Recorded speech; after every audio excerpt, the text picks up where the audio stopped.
Okay, start from here. One ascetic asked Sariputta.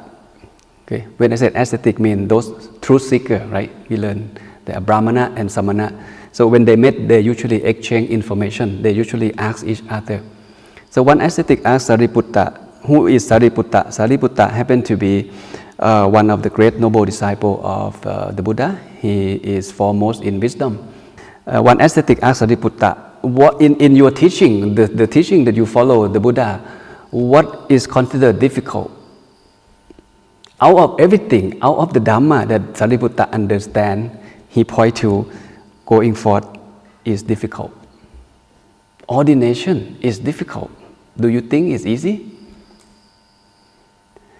Ordination takes 15 minutes. Why is difficult? Ordination procedure is not difficult. But I believe what Sariputta means is ordination with a clear goal, with a clear understanding of why do you really want to become a monk, what benefit that you see. This is important though, to fully understood. We get to know more in a bit about why people ordain. So number one, he points to going forth is difficult. Going forth again refer to completely leave home life to be homeless. Why the king, why the business owner, why the father, why the rich people back then, after heard the Dhamma of the Buddha, wants to become a monk, want to follow the Buddha, want to leave home, leave everything behind and become an ascetic. That is why this thing is difficult. And back then, even the Buddha was still alive. The Buddha traveled throughout India. Not all of them want to become a monk. The Buddha gave the teaching, gave the talk many places, right? But not everyone in that crowd want to become a monk. So that's why Sariputta point to ordination is difficult. And is there anything else that's difficult after someone become a monk or become an ascetic? The answer from Sariputta is yes. He points to finding delight is difficult. What does it mean? Now you are struggling, you try to memorize the chanting, bow and understand all the procedure, a lot of headache, a lot of physical pain. That's difficult in a way, okay, physically difficult. But it's not what Sariputta points to. And okay, you will be a monk on the 9th. Everyone will ordain. And now you're wearing this saffron robe, shave your head, observe 227 precepts at least, and people bow to your feet, you become a monk already.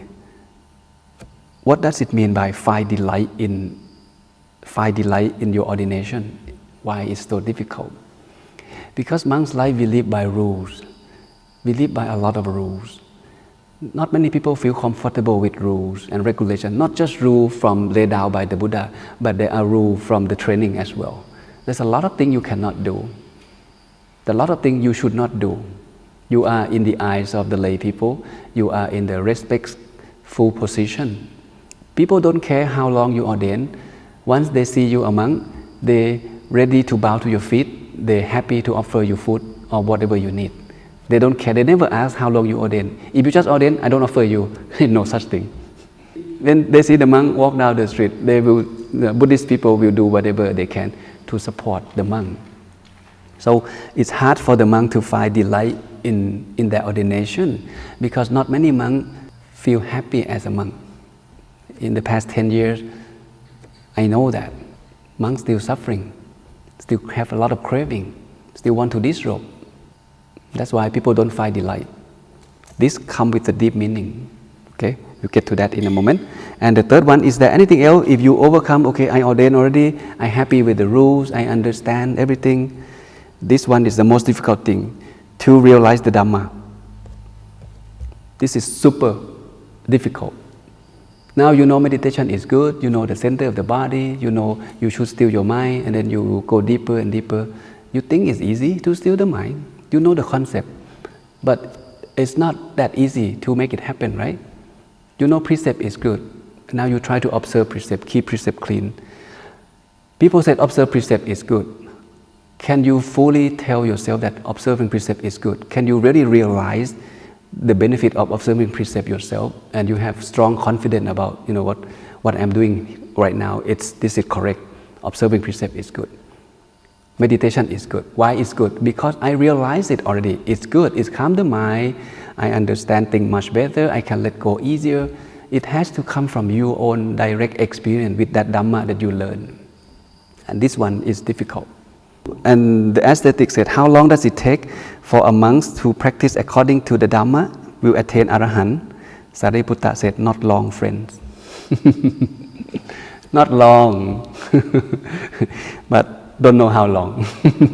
Ordination is difficult in a way that we need to fully see the benefit of someone becoming a monk. We're looking at mental liberation. This journey is serious. If you take it serious, you can get there. But if you don't take it serious, okay, you may feel, oh, ordination is easy, it's sbai, it's relaxed, I don't have to work, I don't have to pay the bill, everyone take care of me. Wherever I go, people give me food. And you know what? Food is free for life from now on. If you don't disrobe, food will be free for life. But is that what you sign up for? Why are people offering you food? There's no free lunch. Everything is a give and take. People offer, they expect merit. If you eat, you sleep, do they get merit? Maybe, maybe not. You may sleep in the beautiful meditation experience. I don't know about that. I just want to remind you, ordination is difficult. There are many people working behind the scene in this ordination. You see the whole crew, all the monks, they work hard, they have a meeting until 9, until 10 to make sure everything goes smoothly. So you guys deserve this, you have come a long way. We want you to have the best experience. Okay, so the question is why someone wants to renounce the world. What does this mean by renunciation? Renunciation means you leave something behind. You renounce the world, you leave the household life to pursue homelessness life. You leave those things behind. Why would you leave those things behind? What exactly that Prince Siddhartha, what exactly that he leave? He leave his wife, his children, his palaces, his mom and dad, his power, his money, his army. Those things is called the sense pleasure. This is the sense pleasure world. Human being, we are living in the realm of sense pleasure. We find happiness through what we see, what we hear, what we smell, what we taste, what we touch, and then we feel happy. And when we run out of that happiness, we go find another one. Find more relationship, find more horses, find new car, buy new TV, new house. Hope that having more of that will bring us more happiness. This is the world that people in the world, we are trapped in this realm of sense pleasure. Renunciation refers specifically to leave the sense pleasure world completely. Completely. That is why Prince Siddhartha noticed something wrong in his lay life, which is happened to be a very perfect lay life that a man can have, right? But he still noticed something is wrong. Otherwise, he wouldn't leave, right? It's perfect. But he decided to leave. Something was bothering him. So he left his palace to the forest because he turned his back to the sense pleasure world completely. And that is why ordination is difficult. Can you really completely disconnect yourself from the sense pleasure world? That is hard. That is hard. We get used to it. And his conclusion was, no happiness surpasses peace of mind. Natti santi parang sukham. No any form of happiness surpasses the mind that doesn't want anything. This is the refined form of happiness. Happiness can attain through mental liberation, through the meditation practice that he never experienced before in his lay life. He may experience it one time when he was 7. He has experienced some inner peace during that meditation when he was young, but that was one time. But during his youth, when he get married, he don't feel that experience no more. And after his realization, come up with this conclusion: there's no other form in this world can compare to the happiness come from the peace of mind. And that is why he was looking for the way out. Something was bothering him. That's why he needed to renounce his palace, renounce his family, to leave everything behind and went out and searched for something else. In this case, I want to emphasize that renunciation means we leave the sense pleasure world completely. If you understand this, this is the meaning of going forth. Completely disconnected yourself from the sense pleasure world. Even the 8 precepts include no entertainment, no sexual activity. What about this? We observe more than 8 precepts. This is hard. It's difficult. You have to fight with your own defilement, fight with lustful mind, fight with craving. That is why finding delight in this uniform is difficult. That's why Sariputta point to that aesthetic. Not many monks find delight in this uniform. What he point deeper than that, in my opinion, for the monk to have achieved the inner peace inside his own mind. People can ordain for 10 years, 20 years, but never have experienced inner peace. You can memorize the chanting, you can do Patimokha. It doesn't mean you know the Dhamma. Dhamma needs to be realized. That is why this is the most difficult thing. And when you realize that, usually people don't leave the robes. And the Buddha said clearly, one of the reasons why someone disrobes, because they never realize the inner peace inside their mind. The jhana, the first, second, third jhana. When you get to that level, you don't want to go anywhere. And you have attained higher wisdom, have apinya, higher knowledge, see things, hear things that people cannot see, cannot hear. Why would you leave the robe?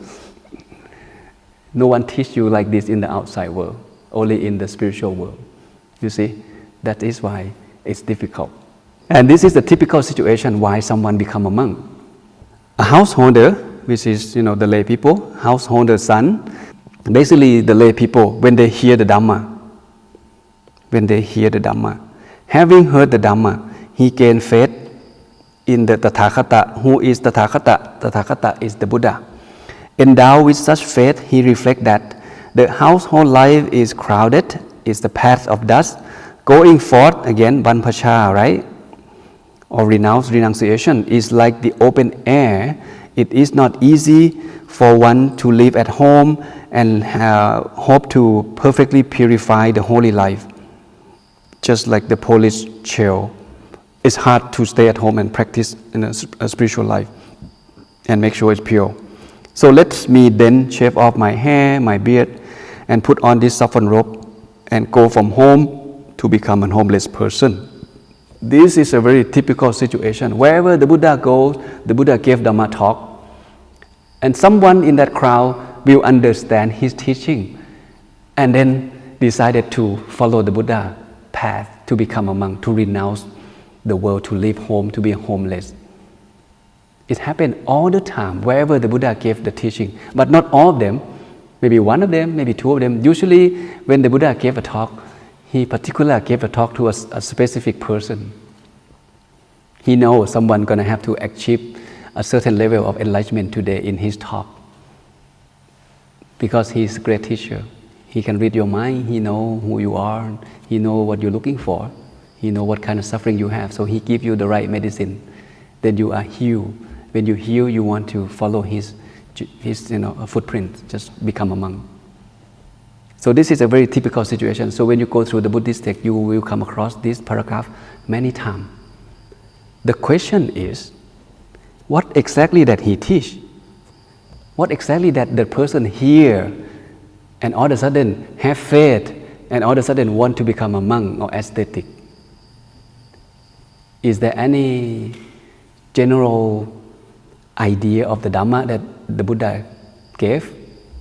There's too many Dhamma, right? There must be something in common. If someone asks us, what can be considered the teaching of the Buddha? I think this question is quite challenging.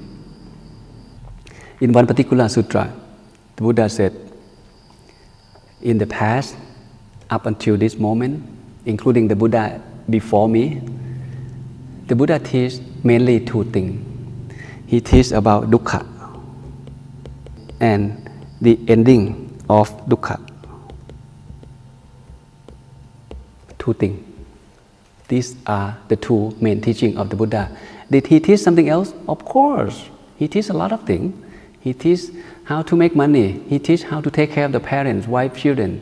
He teach about politics. He teach about economic.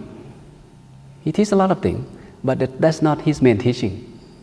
His main teaching is dukkha and how to free yourself from dukkha. What is dukkha? There is a topic on that, but just to keep it brief, every Dhamma that you learn, it should help to free yourself from whatever suffering you have. That is the Dhamma. Because we all have suffering some way, some level. You need to find the right medicine from the teaching of the Buddha that can heal you from that dukkha or that suffering.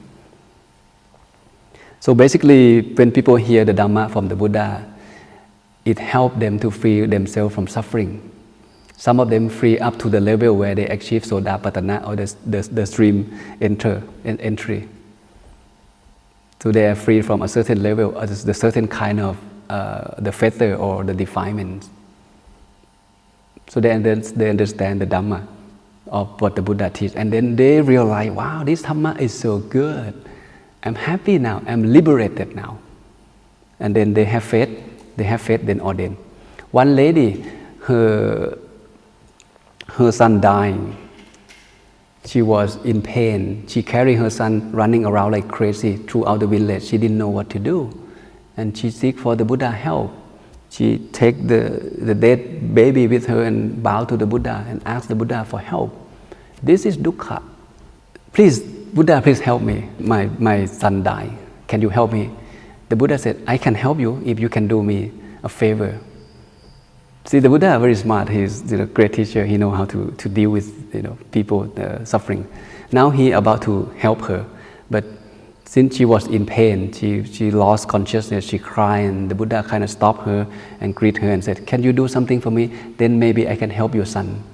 And she was, "Wow, okay, then maybe a solution. I can get my son back." The Buddha said, "Can you go around this village and find the house and bring me the mustard seed from the house that has no one died before?" She said, "Okay, I'll do that." So she keep around the whole village, knock every single door and ask for the mustard seed. But before they gave her the mustard seed, every house has mustard seed, but one condition. In your house, has anyone died before? The first house says yes. Second house, yes. Third house, yes. Every single house says the same answer. Yes, yes, yes. I have someone die in my house. So by the end of the last house, it got her thinking, oh, everyone died. My son died. Nothing wrong with that. Everybody died. And then she got to the Buddha. She calmed down. She don't ask for any advice. She can let go her pain. And now she realized, oh, this Dhamma is so good. The Buddha is very clever. Now she has faith, and now she seeks for ordination. She become bhikkhuni. You see? People listen to the Dhamma and understand the Dhamma, and then realize the Dhamma, and then have strong faith toward that teacher, and then want to follow his teaching to become one of his communities. So they got themselves ordained. Okay? And tonight I'm going to share with you the story of this young man, which is one of my favorite. His name is Ratthapala. Was born wealthy. I came across many wealthy people in the past that got themselves ordained. So the first man who ordained after the first 5 ascetics was Jassa Kulabut. Jassa Kulabut again happened to be one of the wealthy person. He met the Buddha. He get bored of his, luxurious life, and he said, "Oh, this is turbulent. I don't happy." And then he met the Buddha. He listened to the Buddha teaching, have faith, ordained. In one occasion, the Buddha happened to pass by this village. Okay, this village. The thing is, the Buddha usually he doesn't stay at one place for long, so he travel to expand his teaching throughout India, and more people have a chance to listen to his talk and gain faith and ordain and follow him wherever he goes. Okay, so in this particular sutra, the Buddha stopped at this town, and then Ratthapala happened to be a young man, rich, luxurious life, born, good family, happened to be in that crowd when the Buddha gave the teaching. So the Buddha gave some Dhamma talk. I believe there were many people who understand the teaching as well, okay, and want to ordain. But in this particular teaching, in this particular sutta, it points to this one person, which is Ratthapala. So he sat down in that crowd and he listened to the Dhamma talk. And at the end of that Dhamma talk, he gained faith in the teaching of the Buddha, and he meet with the Buddha privately after the talk is over, and he seek for ordination. He said, Buddha, can I become a monk?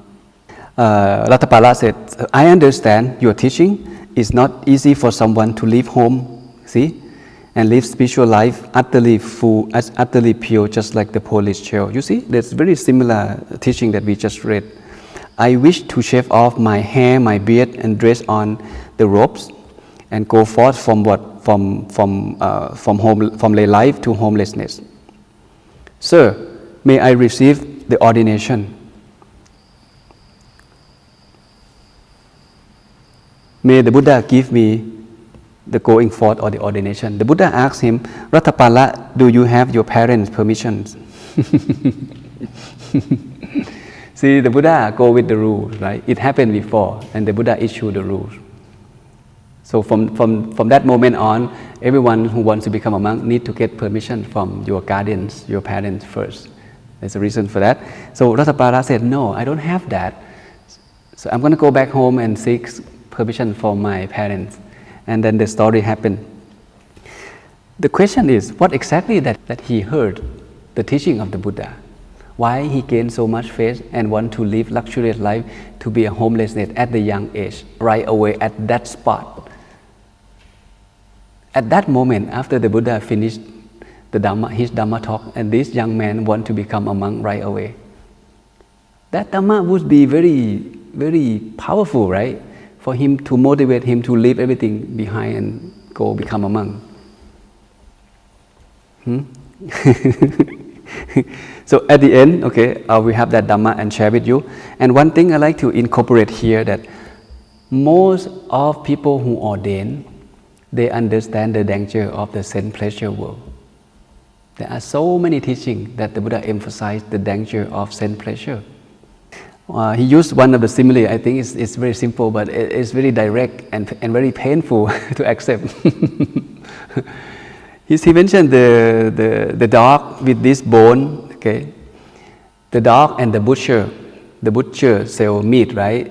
Meat mean valuable for the butcher. He want to sell meat, and when the bone left, he just throw away to the dog. The dog wants to eat the meat, but the dog don't have money to buy the meat. So the dog need to wait for a piece of meat, but usually he doesn't get it. He usually get the bones with fresh, with a little meat, with smell of bone, of blood. The dog try to gnaw, to smell, to lick, to find some meat, but he never satisfied. He never get fulfilled. He get agitated. I don't have meat. And then he moved to the next butcher shop, hope to get meat. Next butcher shop give him the same thing, which is another piece of bone. So the dog again just play with it, just try to eat it, but there's nothing there that he hope he can have. He go to the next butcher shop, same thing. He run around the whole village, and then he died. It's very sad. Then he born again as a puppy, and his mother bring him to the butcher shop again and get the same bone. This is us. This is ordinary people like us. We get trapped in the realm of sense pleasure. We hope to find happiness. We hope something is there. So let's have that, let's have this, let's buy that, let's buy this. Let's get to that relationship. Let's change partnership. Just like we get the new bone, but we never satisfy. It's very sad. At the end of the day, we don't know what we're looking for actually. We get trapped in this realm of sense pleasure. And Ratthapala, he understand that. He said, sense pleasure are diverse, sweet, delightful, appearing in these guys, they disturb the mind. So seeing the danger in many kind of sensual stimulation, so I went forth again. He ordained. Why did he ordain? He said clearly, he ordained because I see the danger of the sense pleasure world. Ratthapala was born perfect, just like Prince Siddhartha, one son, parents so rich. He had wife, he has family, he has money. And Martha said, no, you cannot ordain whatsoever. I will not give you permission. Forget about it. Ratthapala said, Mom, please allow me. I want to become a monk. I want to follow the Buddha. Mom and Dad say no all the time. And then he locked himself in the room. He will starve himself to death if parents did not give him permission. So parents seek for help from his close friends. You know what, can you go talk to my son? Talk him out, let him eat. Whatever he wants, we give it to him. So his friends come and talk to him, and he said, you know what, I will starve to death if my mom and dad don't allow me to ordain. What motivated him so much? What exactly that he learned from that night from the Buddha? Why he's so liberated to become a monk? He no longer enjoy his luxurious life, no longer enjoy phone, internet, computers. But we still enjoy this stuff, right? But for Ratthapala, no. He no longer enjoy that. He see the danger in the sense pleasure world. And his friend told his mom, his parent, that, you know what, why don't you allow him to ordain? Because Ratthapala was born perfect. He never understand the homeless life. I don't think he can last for a week because of the robe, the food, the shelter. There's no clean toilet out there. Within 7 days, he should come back home. Even though he not come back home, at least he's still alive. You can go visit him from time to time. But I believe he probably come back home. So mom and dad said, okay, that's maybe a good idea. So let him try. Ratthapala was very happy. He went back to the Buddha. He got himself ordained. And this is one of the reasons why he seek for ordination. And another monk, Venerable Samithi, also leave home because of he see the danger in sense pleasure as well. Someone asked him, why you ordain at a young age? You still young, why don't you enjoy sense pleasure first? Have girlfriends, have wife, have kids first, and then come back ordain later. But because he hear the true teaching, the right teaching from the Buddha, so he has no desire to continue down that path at the young age. That the Buddha gave the teaching and he understand that there is suffering, okay? It take effect over time. You may enjoy, a certain period of time, but later on you will be suffering, okay? It comes with distress, it comes with suffering. And there is a lot of drawback of living life in the sense pleasure world. So this young man, he understood. So he decided to turn his back from the sense pleasure world to be a homelessness. And another bhikkhuni, Sumetha Theri, same thing. She was born perfect, beautiful. Everyone wants to get married with her. The king, the millionaire, she ran away from that. She said, sense pleasure are bitter as the venom of snake. That's how she see it. A fool, okay, are infatuated by them. And many of them are sent to hell, okay, for a very long time, are beaten and tortured because of they are trapped in the realm of sense pleasure. Why cling on this rotting body? Why? It's full, it's stinky, fluid, horrifying. It's just like the bag, okay, with 2 holes, and it's filled with dirt, ugly, blood, fresh bone, you name it. The body is very dirty, it's loathsome. But for us, we still see people beautiful, we still see a man handsome. But we cannot penetrate under their skin. That's nothing in this body is beauty. No, nothing is beautiful. So it's just like a crops, okay? Sweep with those dirty dirt in and out. And then she has no desire to get married. She just wants to become a bhikkhuni or a monk, female monk. So it's about seeing things the way they are. This is the world that we're living in. Our perception is being distorted. We don't see things the way they are. We see pleasurable thing in something painful. We see permanency in something impermanent. We see something beauty in something that not beauty. Our perception is being distorted. And what distorts our perception? It's point to ignorance or avijja. We'll get to that later. So here, as you see, these three examples, they ordain because they see the danger in the sense pleasure world. It's the realm of dust, is narrow, it's come with defilement. Prince Siddhartha himself ordained for this reason as well. The teaching that I shared with you the other day. He seek permission, and mom and dad said, yes, okay, now you can go.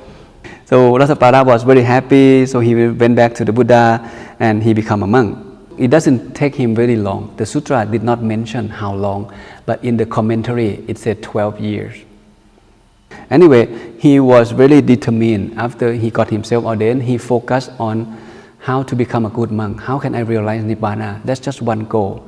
He doesn't care about anything else. He stayed in the wood. The Buddha left that town. He stayed there, and then he realized in arahantship. Okay, he attained arahantship. And this is what usually happens when people attain arahantship. Rebirth is ended. The holy life is fulfilled. The task, what needs to be done, is done. There is nothing left for me to do in this world. This is a very classic sentence when someone realizes arahantship. And that is why Sariputta said, to realize the Dhamma is the most difficult one. This is the most difficult one for us to get to this level where rebirth is ended. The holy life has been lived. That means, it doesn't matter how long we ordain, we still have not fulfilled the ultimate goal of someone becoming an ascetic. And later on, he come back home to pay visit to his parents, and parent was very excited. There was story in detail as well, which I prefer to skip that part. So basically, parents still want him to disrobe, and they prepare all the girl, his former wife, and all the servants get dressed nice and prepare the meal for him. The gold, this is your gold, this is your silver, this is your home. Son, take them all. And that is your ex-wife. She's ready, she's pretty, she's still young. Ratthapala went home as a monk. Remember, he already attained arahantship. His mind has nothing, no clinging, no craving whatsoever. And he gave the sermon to his parents and his wife, his ex-wife. It's a beautiful poem in the sutra, so I just share with you some of them. Okay, seeing this fancy puppet, which is mean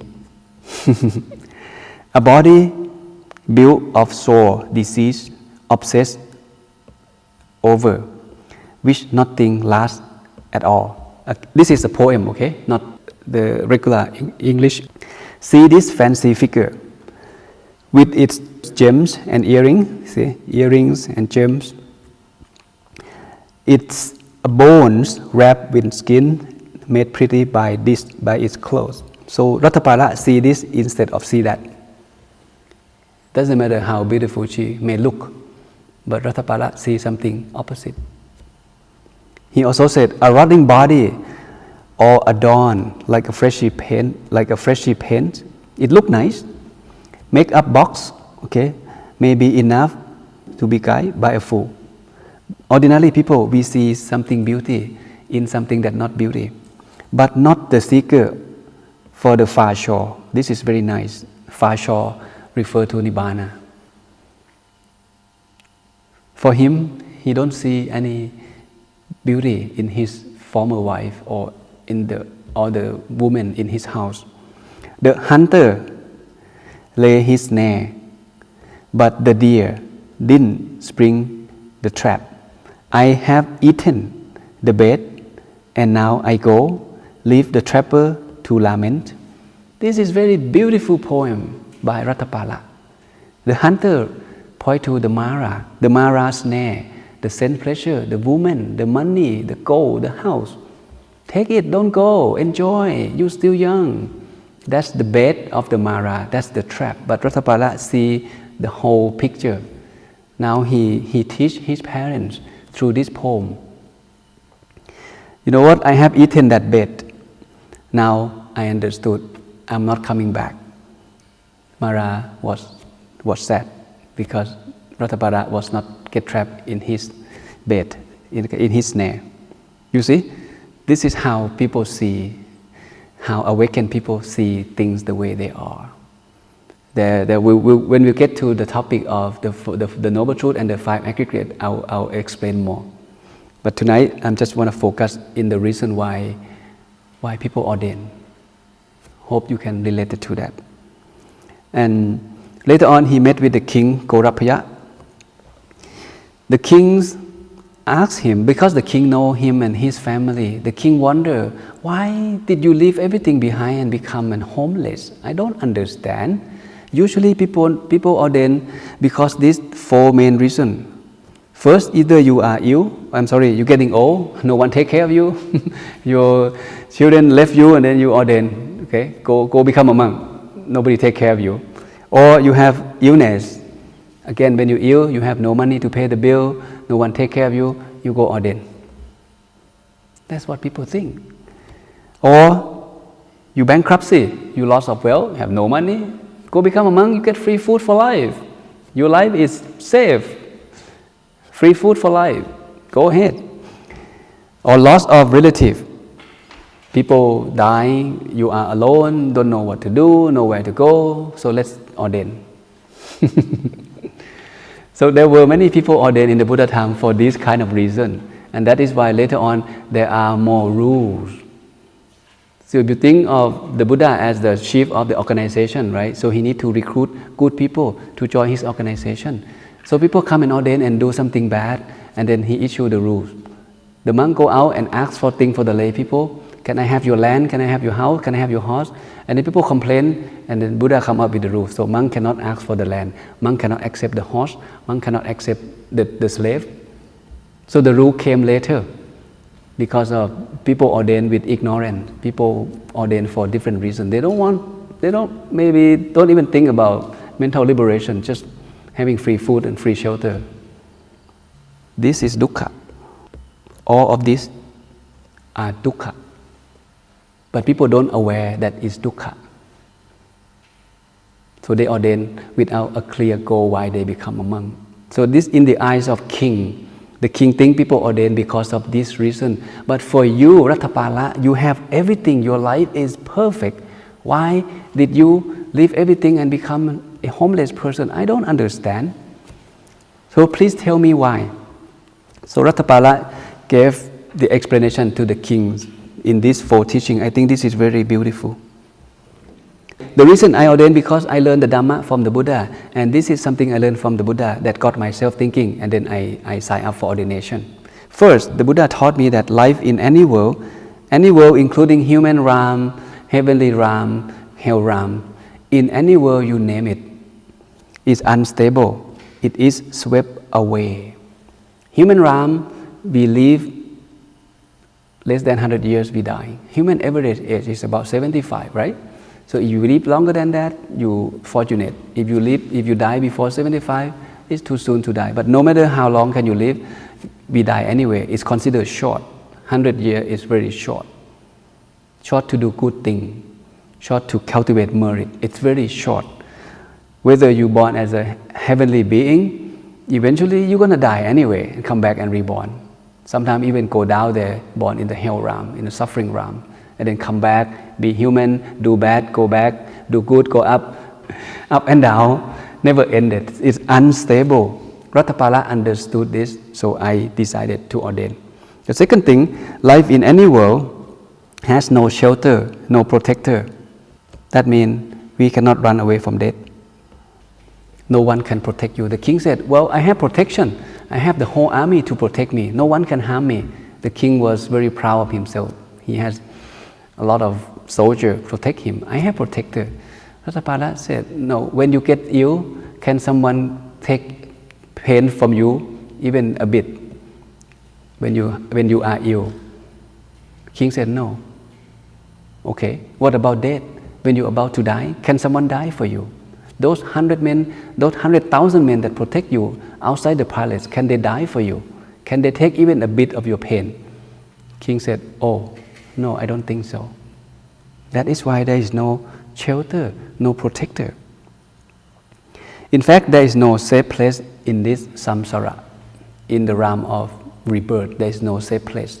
Everywhere we born with defilement, and we born with ignorance, and that's very scary. Life in any world has nothing of its own. One has to leave everything behind and pass on. We own nothing. We don't even own our life. We cannot tell this body to remain young forever, to be healthy, to be beauty, to be handsome forever, not to get sick. We may think we own it, but only temporarily. But in fact, we own nothing. We have no authority to control anything in the outside world. But one thing we can control is the mind. We can control the way we think in a certain level. We can choose to do good, we can choose to do bad. We can choose to do something not good, not bad. We can choose to go meditate, or we can choose to go back to sleep. We can choose to read the book, or we can choose to have a cup of coffee. At least something you can do. But in general, we own nothing. We have no authority, no control over anything at all. And the last one, the life in any world is incomplete, insatiated, enslaved to craving. I think this is my favorite sentence in this sutra. We are enslaved with craving, and we didn't know that. We think we can control our craving, but in fact, the craving actually controls us. All of us, we are enslaved with craving. And Ratthapala asked the king, "You have everything, my lord. You have your kingdom, you have your army, you have your palaces, you have wife, you have everything. If you know that your neighboring country, okay, have less army than you, would you go there and take over that country?" King said, "Of course, why not?" Even though he has a lot already, he still never stopped wanting. If there is a place where I can take over, I will go there, send my army to go there, have more kingdom, have more possession, have more power. No one will be satisfied of what they have, because we are enslaved with craving. And this is very scary. And this is the starting point of dukkha. I don't know if you see any Four Noble Truths at all. Since the beginning that I gave the talk up until this moment, can you relate it to the first Noble Truth, the second Noble Truth, and the third Noble Truth? Everything that we learn, you have to be able to relate it back to the concept of dukkha and ending of dukkha. After he answered to the king all of these four Dhamma that he learned from the Buddha, he said, this is why I ordained. Now the king understands that, oh, this life is very special. Even myself, I understand, but I still cannot ordain just like you. So now he, instead of blaming him that live luxurious life, now the king turned himself to support him.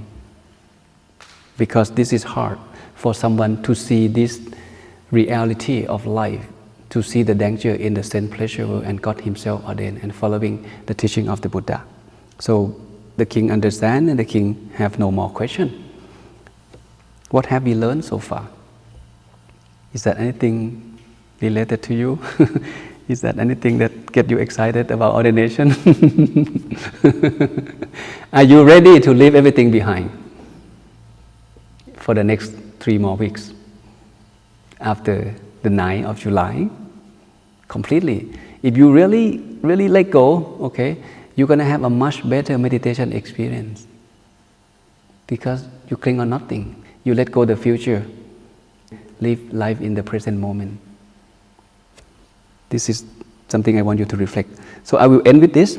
As the fruit fall from the trees, okay, so people, whether young and old, when the body break up, they die, basically. I see this, I understand this, that's why I went forth to be, the aesthetic life is the guarantee to be better life. Ratthapala sees something in aesthetic life while he was sitting there and listening to the Dhamma talk from the Buddha. He already see that, wow, this is the way out. The life I have is nothing. It's nothing comparing to this benefit of being this aesthetic, being one of the students of the Buddha. It doesn't matter how much money his parents have for him. It doesn't matter how beautiful of his wife. Whatever they have at home, it means nothing to him on that moment that he understands the teaching of the Buddha. Then he gained faith, then he seek for ordination, then he got himself ordained, then he realized the same Dhamma as the Buddha realized. And this is the beauty of his spiritual journey.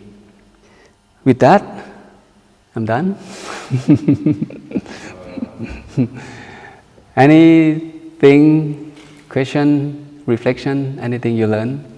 Xin nhóm? Okay, mate? You ready to leave everything behind? You miss your iPhone? Let it go, okay? It will be there. Okay?